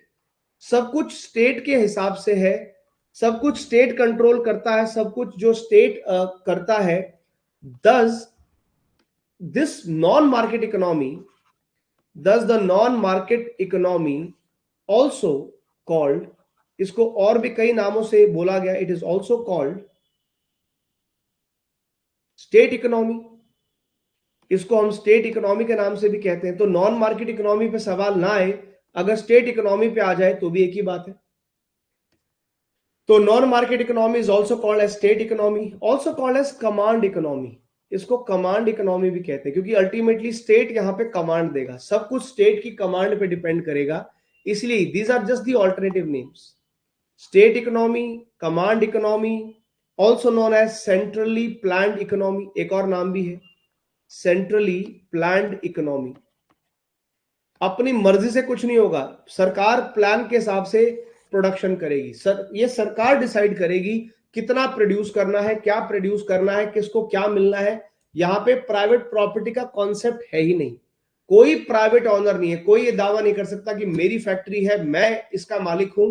हर एक का मालिक स्टेट है, हर प्रॉपर्टी का मालिक स्टेट है, हर फैक्ट्री का मालिक स्टेट है। ये है नॉन मार्केट इकोनॉमी, ये पूरा कंट्रोल्ड सिस्टम है। तो इसके सारे ये नाम है, centrally planned economy, command economy या स्टेट इकोनॉमी। पूरी तरह से स्टेट का कंट्रोल है। इसके दो वेरिएंट्स आपको मैंने बता दिए, और इन दोनों के अंदर बेसिक वेरिएशन क्या है? लेबर के कंट्रोल में फर्क है। सोशलिज्म के अंदर लेबर पे कंट्रोल नहीं है, नेचुरल रिसोर्सेज पे कंट्रोल है, लेकिन कम्युनिज्म में नेचुरल रिसोर्सेज के साथ साथ लेबर पे भी पूरा कंट्रोल कर लिया गया। और एक्चुअली में नॉन मार्केट इकोनॉमी के बनने का बेसिस क्या था? This whole system actually evolve as a reaction to market economy. जो मार्केट इकोनॉमी थी, क्योंकि ये बोला कार्ल मार्क्स, ये तो कहते थे, कार्ल मार्क्स का सिंपल कॉन्सेप्ट था कि मार्केट इकोनॉमी की वजह से लेबर का एक्सप्लॉयटेशन है। ये मानते थे, इनका स्ट्रांग मानना था कि दुनिया में जो गरीब हैं, जो पुअर लोग हैं, उनकी पॉवर्टी के पीछे मार्केट इकोनॉमी रिस्पॉन्सिबल है।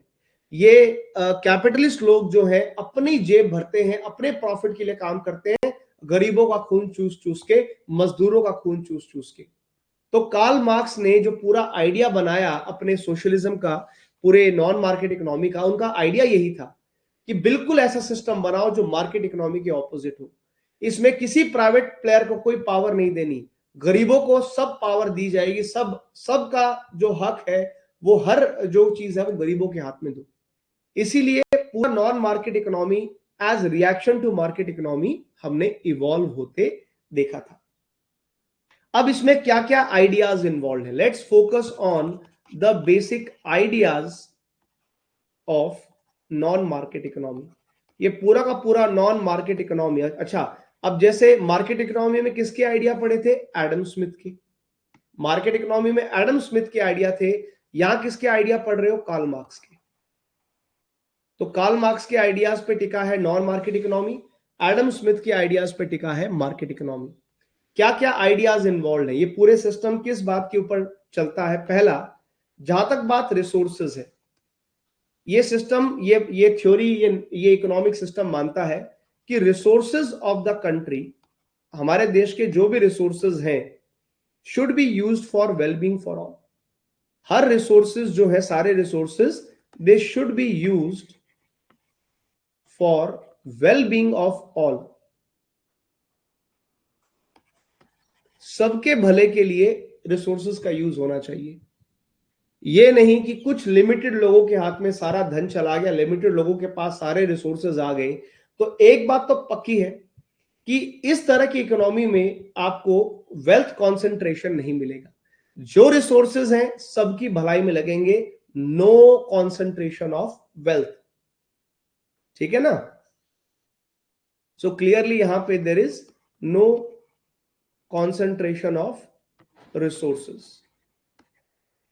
दूसरा आइडिया था कि रिसोर्सेज का बेस्ट यूज तभी हो सकता है resources are best used only when they are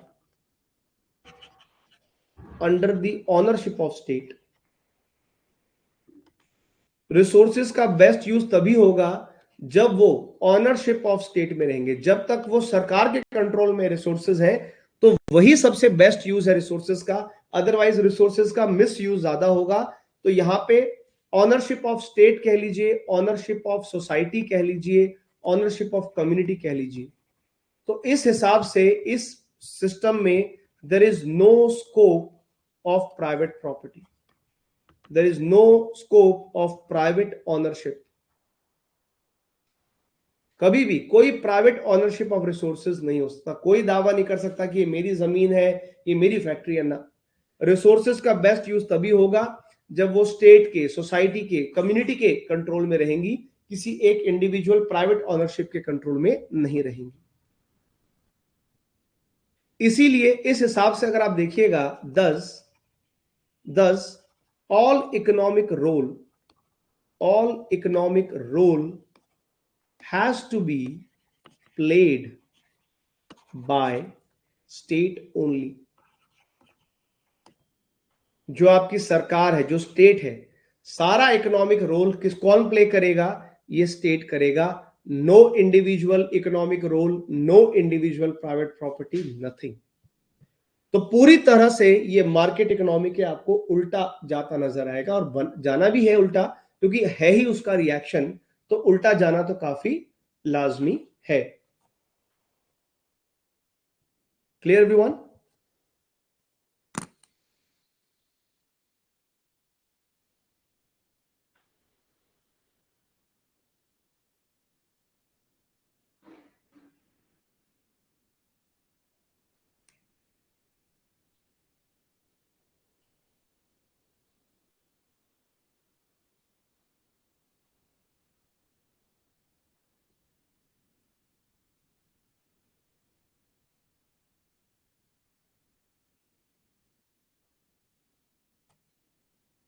yes everyone, यहां तक का पॉइंट सबको क्लियर हुआ?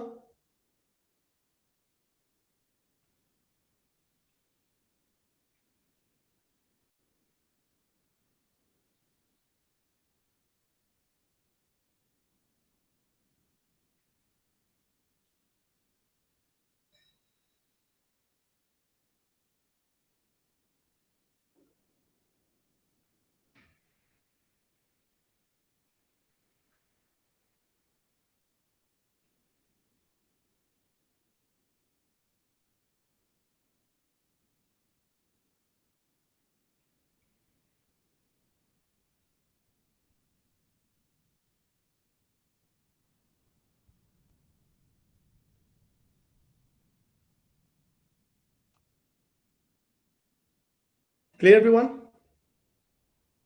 ये आइडिया समझ में आ रहे हैं? दो आइडियाज क्लियर है मार्केट नॉन मार्केट इकोनॉमी के। लिखिए idea number 3। Non market economy के हिसाब से,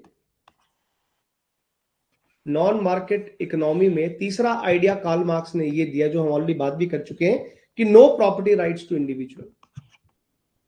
no property rights to individual. कोई प्रॉपर्टी राइट्स इंडिविजुअल को नहीं दिए जाएंगे, बिकॉज ये माना जाता था as it often leads to exploitation of labour. क्योंकि जहां जहां प्रॉपर्टी राइट्स प्राइवेट ऑनर्स के पास है, जहां जहां फैक्टर्स ऑफ प्रोडक्शन के ऊपर प्राइवेट ऑनर्स का हक है, वहां पे it leads to exploitation of the labour. और लेबर का एक्सप्लॉयटेशन ही तो रोकना है नॉन मार्केट इकोनॉमी में, क्योंकि लेबर का एक्सप्लॉयटेशन तो ऑलरेडी हो ही रहा था, मार्केट इकोनॉमी में तो हो ही रहा था, है ना। उसी की वजह से, क्योंकि जब तक लेबर का एक्सप्लॉयटेशन होगा, हमेशा उससे इकोनॉमिक इनइक्वालिटी आएगी। तो ये लोग बहुत स्ट्रांगली मानते थे कि जब तक प्राइवेट राइट्स इंडिविजुअल के पास रहेंगे, उसी की वजह से सारा, that was the reason behind economic inequality, that was the key reason for economic inequality. और वो करेक्ट करना है नॉन मार्केट इकोनॉमी को। ये इकोनॉमिक इनइक्वालिटी को हटाना है, खत्म करना है। चौथा एक और यहां पे आइडिया निकल के आया, एब्सेंस ऑफ मार्केट। यहां पे मार्केट नहीं चाहिए, there has to be absence of market and market forces. ना मार्केट है इस सिस्टम में, ना इस सिस्टम में मार्केट फोर्सेस है। मतलब no demand and supply rule. कोई डिमांड एंड सप्लाई के हिसाब से काम नहीं करेगा। सरकार डिमांड के हिसाब से चीजें प्रोड्यूस नहीं करेगी। सरकार को जो ठीक लगेगा वो प्रोड्यूस करेगी, जिस भाव पे ठीक लगेगा उस भाव पे बेचेगी। लोगों के पास ऑप्शन नहीं है। तो इस पूरे नॉन मार्केट इकोनॉमी में कोई डिमांड सप्लाई, कोई मार्केट फोर्सेस, कोई मार्केट कुछ नहीं है। ठीक है। And there is no idea of competition. Competition क्या है? सब कुछ स्टेट को करना है। जब सब कुछ सरकार को ही करना है तो सरकार का कंपटीशन किससे है? सो दिस सिस्टम में, इस पूरे उसमें there is no idea of competition. सरकार की total state monopoly, total state की होगी मोनोपोली। कोई गवर्नमेंट का कंपटीशन नहीं है। तो सर फिर लोगों को जॉब वॉब कैसे मिलेगी? भाई जॉब का सिस्टम ये है, जो पीपल्स जॉब, किसको कहां काम करना है, लोगों की जो नौकरी है ना, that is decided by state. लोग कौन कहां नौकरी करेगा, it is decided by the state. ये सरकार तय करेगी आप कहां किस डिपार्टमेंट में काम करेंगे, किस उसमें करेंगे, एज पर एबिलिटी। सरकार एज पर देयर एबिलिटी। तो गवर्नमेंट आपको जॉब दे रही है आपकी एबिलिटी के हिसाब से, एंड इन रिटर्न आपको उसके बदले में क्या मिलेगा? In return you will get facilities from the state. In return facilities from the state. बदले में सरकार आपको फैसिलिटीज देगी एज पर योर नीड्स। समझ रहे हो? सरकार आपसे काम लेगी, सरकार आपसे नौकरी करवाएगी अपनी जरूरत के हिसाब से, और बदले में फैसिलिटीज देगी आपकी जरूरत के हिसाब से। आपके परिवार को घर की जरूरत है, आपके परिवार को खाने की जरूरत है, आपके परिवार को स्कूल चाहिए, जो भी चीज, वो फैसिलिटी सरकार देगी और बदले में आपसे काम लेगी। कोई और इसमें प्राइवेट ऑनरशिप, प्राइवेट जॉब का कोई कॉन्सेप्ट नहीं है। एक तरह से हर आदमी सरकारी नौकरी करेगा, एक तरह से हर आदमी को काम सरकार देगी, काम लेगी और उसके बदले में उसको फैसिलिटीज देगी। ये आइडिया है नॉन मार्केट इकोनॉमी के। सबसे पहले ये सिस्टम कहां ट्राई किया गया? सबसे पहले ये सिस्टम यूएसएसआर में ट्राई किया गया, राइट? तो नॉन मार्केट इकोनॉमी का जो कॉन्सेप्ट है,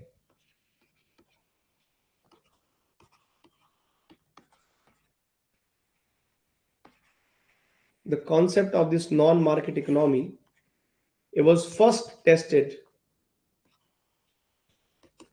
in USSR, सोवियत यूनियन में टेस्ट हुआ 1919 में। सोवियत यूनियन बना ही 1917 में था, और बनते ही सीधा सोशलिज्म के इन्फ्लुएंस में आया। इसने नॉन मार्केट सिस्टम अपनाया, और बाद में वहीं से फ्रॉम हियर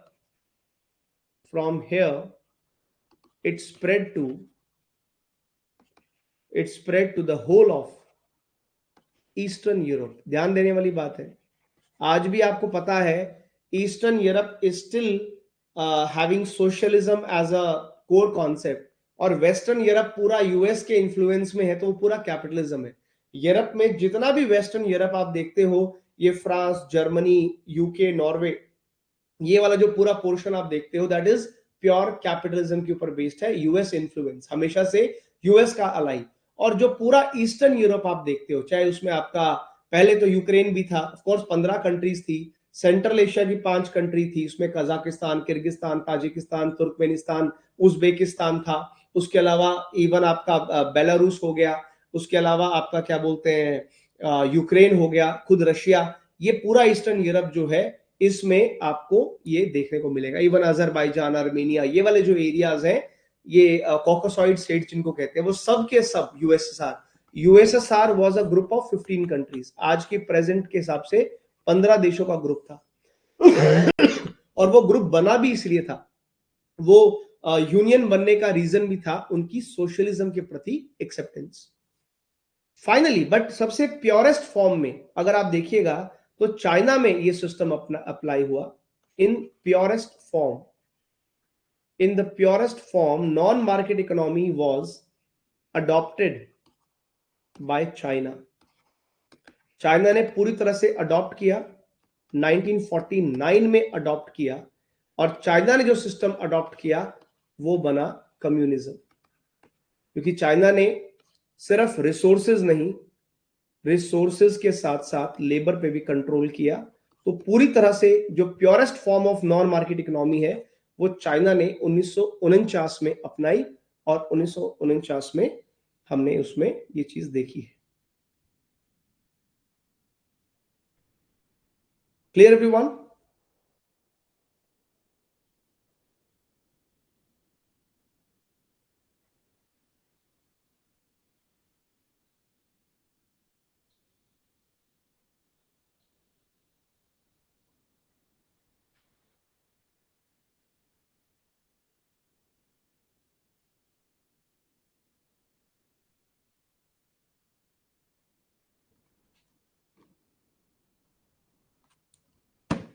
यस. अब आप बोलोगे सर ये तो बढ़िया है, ये तो सिस्टम अच्छा लग रहा है. अच्छा, इस सिस्टम में कोई फॉल्ट नजर आ रहा है? ये जो पूरा सिस्टम आपने पढ़ा, पूरा अब आपको आपको पूरा आइडिया पता है, आपने नॉन मार्केट इकोनॉमी का पूरा बेसिक कॉन्सेप्ट पढ़ लिया. Can you think of some limitations? जैसे मार्केट इकोनॉमी की भी लिमिटेशन थी, तो जाहिर तौर पे नॉन मार्केट इकोनॉमी की भी लिमिटेशंस हैं, बिल्कुल है, लेकिन क्या लिमिटेशंस हैं? Can you think of some limitations? कुछ सोच सकते हैं लिमिटेशंस के बारे में?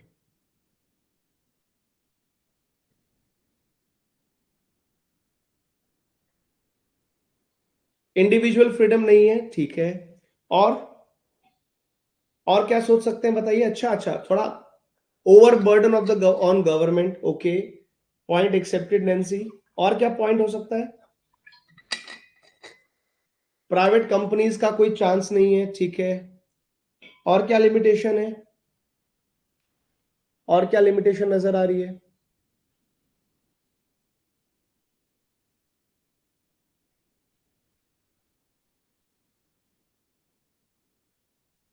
कोई कंपटीशन नहीं है.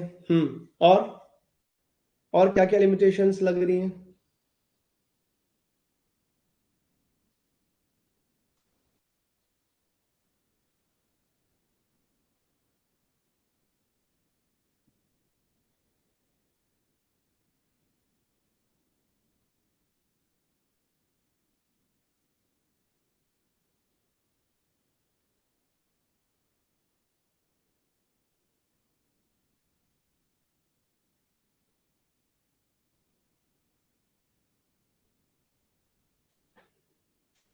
No private property, everything controlled by state monopoly, inefficiency of government due to overburden. Very good.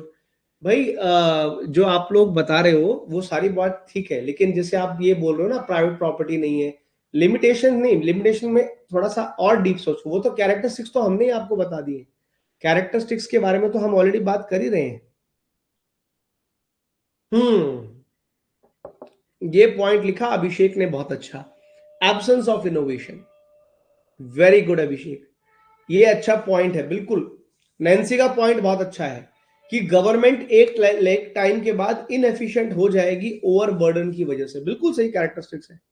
आइए जरा इसकी लिमिटेशन समझने की कोशिश करते हैं. और ये कारण भी है जिस वजह से यूएसएसआर टूटा, यूएसएसआर का फेलियर हुआ.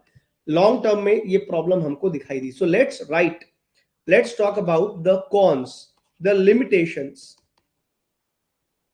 the limitations of the so-called non-market economy. इस नॉन मार्केट इकोनॉमी में क्या क्या कैसे कैसे लिमिटेशंस हैं वो जरा हमको देखना पड़ेगा. तो पहला लिमिटेशन देखो क्या है ना. लिमिटेशन पहला ये. अच्छा, बेसिक आइडिया क्या था, बेसिक एम क्या था हमारे नॉन मार्केट इकोनॉमी का? Basic aim non market economy का था that was to serve all, या वेलफेयर ऑफ ऑल, राइट. सबका भला करना है, वेलफेयर ऑफ ऑल. ये इसका बेसिक एम था, बेसिक इसीलिए शुरू किया गया था. बट इस पूरे आइडिया में there was no idea, there was no idea of creating wealth, there was no idea of creating capital. अब इस पूरे आइडिया में आप वेलफेयर वेलफेयर वेलफेयर वेलफेयर करते रहे, सरकार ने ये भी दे दिया, वो भी दे दिया, वो भी दे दिया। सरकार वेलफेयर तो कर रही है, लेकिन क्या सरकार कैपिटल बना रही है? क्या सोसाइटी के अंदर is there any idea of creating capital, any idea of wealth? No, wealth create नहीं होगी। अगर आपके पास वेल्थ क्रिएट नहीं होगी, there will be no investments. Wealth ही क्रिएट नहीं हो रही है तो इन्वेस्टमेंट्स कहां है? और अगर आपके पास नहीं है, एक लेवल के बाद इन्वेस्टमेंट्स नहीं है, there will be scarcity of this capital in future. It actually led to scarcity of investable capital. एक लेवल के बाद आपके पास इस इन्वेस्टिंग करने के लिए कैपिटल की कमी हो गई, और जब आपके पास इन्वेस्ट करने को कैपिटल नहीं है, there will be no more economic expansion. क्या आप इकोनॉमिक एक्सपेंशन कर पाओगे? नहीं कर पाओगे। इकोनॉमिक एक्सपेंशन अगर नहीं करोगे, क्या आप इनोवेशन कर पाओगे? नहीं कर पाओगे। आप कोई नया इनोवेट नहीं कर पाओगे। आपका ऑब्जेक्टिव भी सिर्फ वेलफेयर वेलफेयर तक लिमिटेड है, then how you are supposed to actually create more wealth? Because ultimately मैं नहीं कह रहा कि वेल्थ क्रिएट करना खराब है, सिर्फ कुछ लोगों का वेल्थ क्रिएट करना खराब है। अगर सोसाइटी में हर आदमी वेल्थ क्रिएट कर रहा है, हर आदमी पैसा कमा रहा है, तो अल्टीमेटली उस इंसान के लिए बेनिफिट है, ओवरऑल सोसाइटी के लिए भी तो बेनिफिट है। अगर लोगों के पास पैसा ज्यादा है तो लोग खर्च करेंगे, इकोनॉमिक एक्सपेंशन होगा, इकोनॉमिक ग्रोथ होगा, अल्टीमेटली डेवलपमेंट होगा। ओवरऑल डेवलपमेंट तभी होगा जब आप हर सेक्टर पे पैसा खर्च करोगे। तो ओवरऑल डेवलपमेंट के लिए भी तो जरूरी है वो इंफ्रास्ट्रक्चर के अंदर, इंफ्रास्ट्रक्चर बनाने के लिए जरूरी है इन्वेस्टमेंट। लेकिन यहां पे नॉन मार्केट इकोनॉमी का, क्योंकि बेसिक एम ही सिर्फ वेलफेयर फॉर ऑल था, तो वेल्थ क्रिएशन के बारे में या वेल्थ कैपिटल क्रिएशन के बारे में कोई यहां पे स्टेप्स नहीं लिए गए। इसीलिए इसीलिए ये आइडिया एक लेवल के बाद आपको फेल होते नजर आएगा। इसके अलावा दूसरा जो लिमिटेशन, जो दूसरा प्रॉब्लम निकल के आया, it also led to misallocation of and wastage of resources. It also led to misallocation और इवन वेस्टेज ऑफ रिसोर्सेज। आप तो कह रहे थे resources are best utilised when they are under the state controlled, but practically ऐसा नहीं मिला। Practically अगर हर रिसोर्स के ऊपर सिर्फ और सिर्फ स्टेट की मोनोपोली है, ठीक है ना, तो उस हिसाब से हर रिसोर्स का बेस्ट यूटिलाइजेशन नहीं हो सकता। रिसोर्सेज का बेस्ट यूटिलाइजेशन होता है डिमांड एंड सप्लाई के हिसाब से। How it led to misallocation of resources? As state only prioritise, as state only prioritized the usage of resources and market forces totally absent। और market forces तो totally absent थी, तो इसलिए सिर्फ सरकार सब कुछ कर। अब आप इसका एग्जांपल, एक कॉमन एग्जांपल सोचिए, एक पब्लिक सेक्टर एंटरप्राइज, एक सरकारी कंपनी है, और उसी के सामने एक प्राइवेट कंपनी है, एक प्राइवेट फर्म है। हम सब जानते हैं कि जो प्राइवेट कंपनी है वो बड़ा प्रॉफिट के लिए काम करेगी, बड़ी एफिशिएंसी से काम करेगी, एक एक रिसोर्सेज का वेस्टेज रोकेगी, क्योंकि उस कंपनी की, जो प्राइवेट कंपनी की जो मैनेजमेंट है, उनको पैसा बचाना है, उनको रिसोर्सेज का बेस्ट यूज करना आता है, क्योंकि उनका प्रॉफिट मैक्सिमाइज करना है। क्या सरकारी कंपनी उतनी एफिशिएंसी के साथ काम करेगी? उनको मालूम है कि भाई पैसा सरकार का जा रहा है, कौन सा मेरे को कुछ बेनिफिट मिल रहा है, राइट? तो मार्केट फोर्सेस जब होती हैं, डिमांड सप्लाई होती है, तो एक्चुअली में रिसोर्सेज का बेस्ट यूटिलाइजेशन होता है। तो ये जो कॉन्सेप्ट था ना कि resources best utilise under state control, it was totally a flawed concept. पूरी तरह से फेलियर हो गया वो कॉन्सेप्ट स्टेट रिसोर्सेज के बेस्ट यूटिलाइजेशन का। तो resources are best utilised when they are subjected to market forces. Demand supply के हिसाब से रिसोर्सेज का आप बेस्ट यूटिलाइज करते हो, वैसे नहीं करते हो। ऊपर से प्रॉपर्टी राइट्स नहीं थे ना, there were no property rights, ये भी आपने पढ़ा। अब जब आपको पता है कि भाई आपके कोई प्रॉपर्टी राइट्स है नहीं, आप कोई प्राइवेट चीज खरीद नहीं, मतलब खरीदोगे नहीं, कोई प्राइवेट पैसा आपका बनेगा नहीं, there was no motivation to work hard. लोगों के बीच में no motivation for work hard among the labour. आप मुझे बताओ, अगर तुमको पता है सब कुछ सरकार देगी, सरकार ही मुझे नौकरी दे रही है, सरकार जितना पैसा देगी उसी में काम चलाना है, सरकारी फैसिलिटीज देगी, फिर मैं क्यों इतनी मेहनत करूं? आज मैं ज्यादा मेहनत क्यों कर रहा हूं? क्योंकि मुझे पता है कि यार ज्यादा मेहनत करूंगा, ज्यादा पैसा कमाऊंगा, तो शायद मैं अपने लिए वेल्थ क्रिएट कर पाऊं। जब आपको पता ही है कि आपकी कोई प्राइवेट वेल्थ बननी नहीं है, कोई प्रॉपर्टी राइट आपको मिलना नहीं है, तो क्लियर कट आपके पास कोई मोटिवेशन नहीं है हार्ड वर्क करने के लिए, है ना। इससे क्या हुआ? अब आपकी लेबर हार्ड वर्क करना ही नहीं चाहती है। इससे चौथा लिमिटेशन आया, virtual absence of innovation. It led to virtually absence of innovation. कोई इनोवेशन नहीं है इकोनॉमी में, कोई सिस्टम इनोवेट नहीं हो रहा।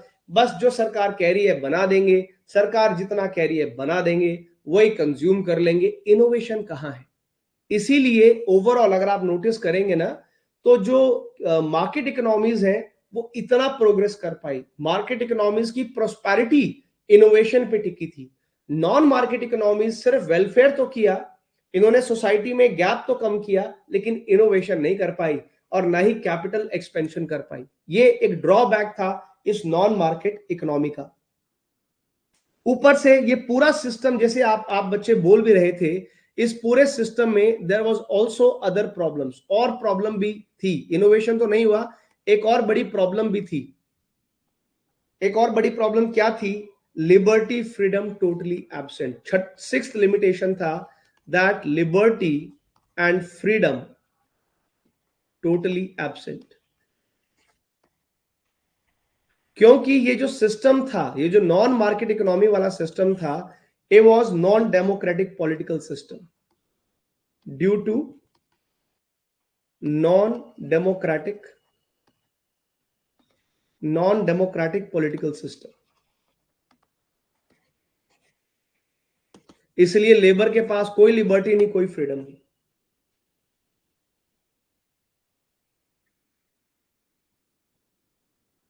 और सातवां और सबसे last point, somewhere in the journey the state itself state itself emerged as sole agent of labor exploitation। State, ये पूरा सिस्टम चलाया गया था लेबर के एक्सप्लॉयटेशन को रोकने के लिए, बराबर। ये पूरा सिस्टम चलाया गया था लेबर के एक्सप्लॉयटेशन को रोकने के लिए, लेकिन अल्टीमेटली स्टेट ही सबसे ज्यादा लेबर को एक्सप्लॉयट करता नजर आया, क्योंकि आपने उनके सारे फ्रीडम, सारी लिबर्टी तो आपने खत्म कर दी। तो जो ये पूरा कोलैप्स है, ये डिजास्टर साबित हुआ है ना। एक मिनट रुकिएगा, जस्ट गिव मी 1 मिनट, कोई गेट पे आया, एक मिनट रुकिए प्लीज।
ठीक है बॉस।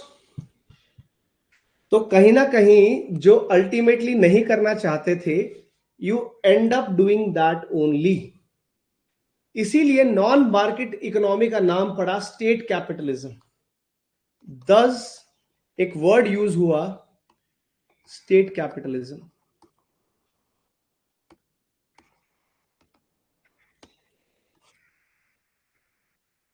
मार्केट इकोनॉमी में it was market capitalism, market capitalism हो रहा था। यहां पे स्टेट खुद ही एक एजेंट ऑफ लेबर एक्सप्लॉयटेशन बन के उभरा। सब कुछ स्टेट ने कंट्रोल किया, स्टेट के हिसाब से लेबर का एक्सप्लॉयटेशन तो यहां भी नहीं रुका। इसीलिए नॉन मार्केट इकोनॉमी को स्टेट कैपिटलिज्म भी कहा जाने लगा।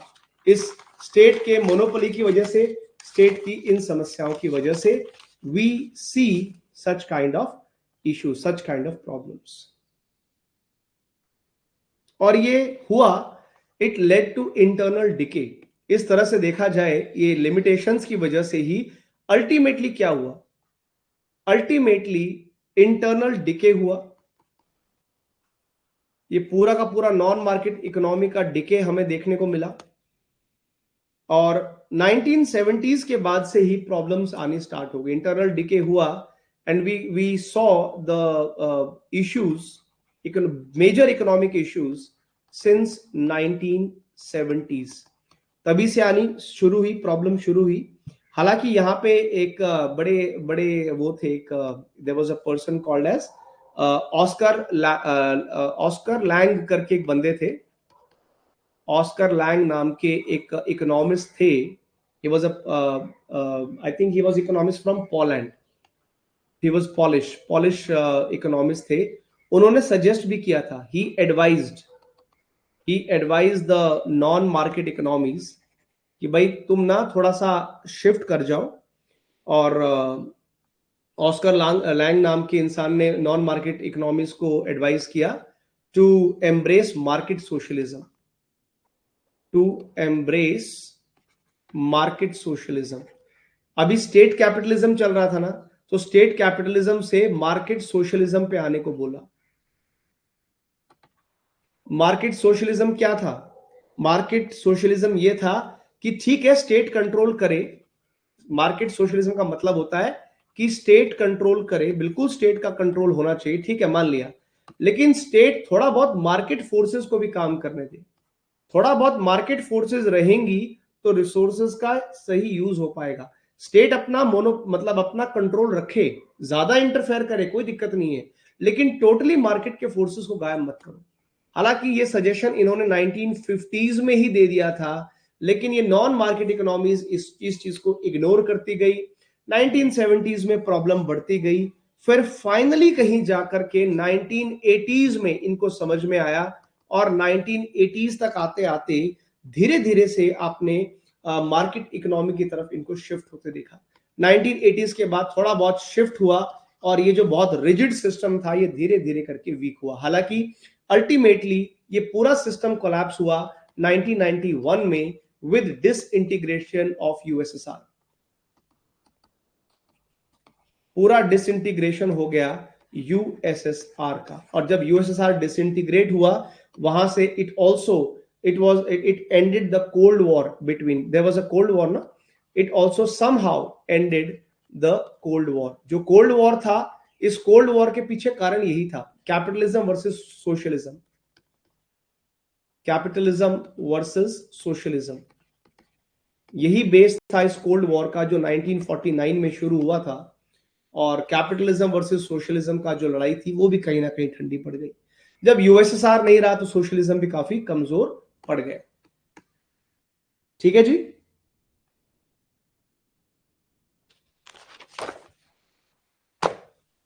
Yes, tell me, are we clear with what we have studied today?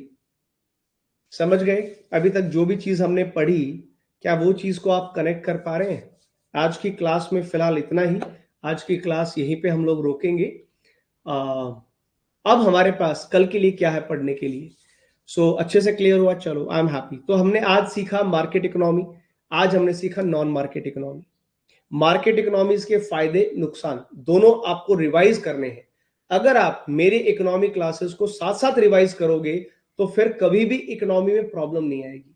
अगर आप रिवाइज नहीं करोगे और बस ऐसी क्लास में सुन के छोड़ दोगे तो कुछ टाइम के बाद कंफ्यूजन होना स्टार्ट हो जाएगा। तो मेरी स्ट्रिक्ट एडवाइस है, इन क्लासेस को एक बार अगली क्लास में आने से पहले पिछले क्लास को, आपको मुश्किल से 10 मिनट 15 मिनट आधे घंटे का समय लगेगा, आप लोग रिवाइज रेगुलरली करके आए।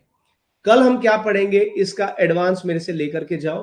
कल की क्लास के जो टॉपिक्स होंगे उसके अंदर we are going to discuss about mixed economy. कल हम बात करेंगे मिक्स्ड इकोनॉमी की।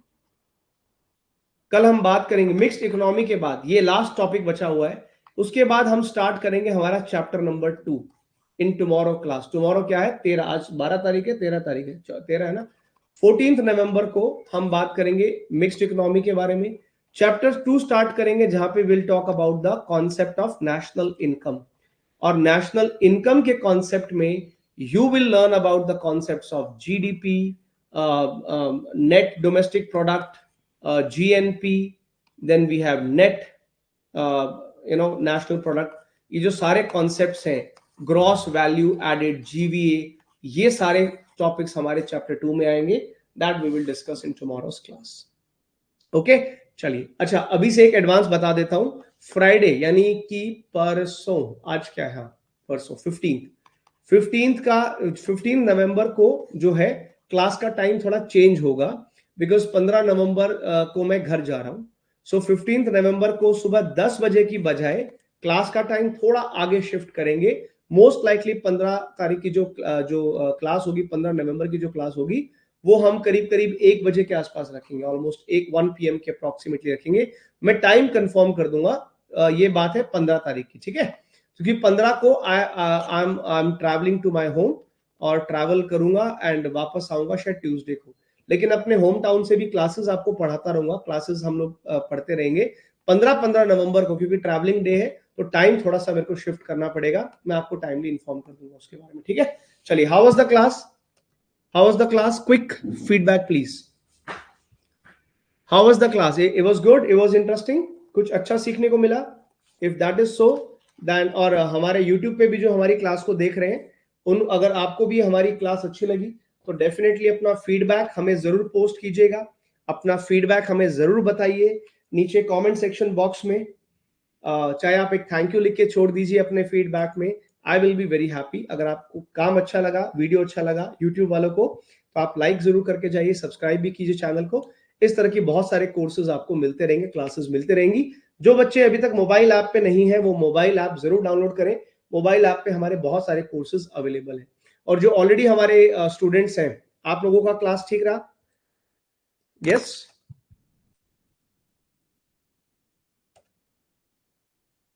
अब आपसे मुलाकात होगी 3 बजे, ठीक है? Now I am going to see you guys at 3 बजे हमारी ज्योग्राफी क्लास। कल थोड़ा सा ऐप में इशू आया था, आज ऐप इज फाइन, कल कुछ अपडेट का इशू था। So I see you guys at 3 will start with the oceanography आज क्लास में। टेक केयर, बाय बाय, जय हिंद।